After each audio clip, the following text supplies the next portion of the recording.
Monsieur, vous devez épouser jusqu'à 3 femmes. Madame, vous devez accepter d'avoir jusqu'à 3 coépouses. Ce ne sont pas des suggestions. Votre avis ne compte pas. Vous vous exécutez ou vous filez tout droit en prison et vous y restez jusqu'à la fin de votre vie.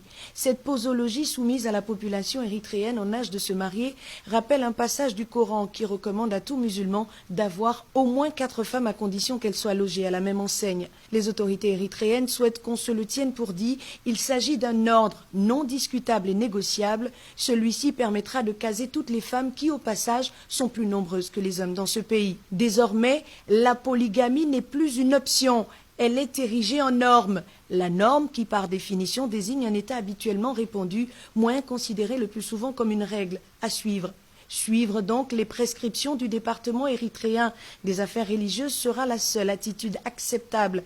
Quiconque refusera de s'y conformer obtiendra un billet aller simple pour la prison centrale d'Asmara, simplement dit, désormais un homme égale à 3 femmes, une femme égale à 3 coépouses, un point, un trait.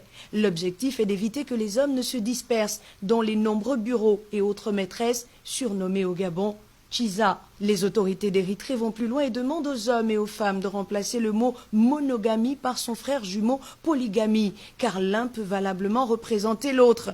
S'agissant de l'amour qui doit être le socle d'une relation, en Érythrée, les autorités disent qu'il prendra le train en marche, mieux que l'appétit viendra en mangeant. Si certains applaudissent des deux mains cette décision, parce que selon eux, avoir plusieurs partenaires peut changer la vie, d'autres en revanche estiment que leurs droits fondamentaux sont violés, mais que la pilule finira par passer à coups de larmes et de résignation. Entre polygamie et prison, les Érythréens doivent choisir, c'est apprendre ou apprendre.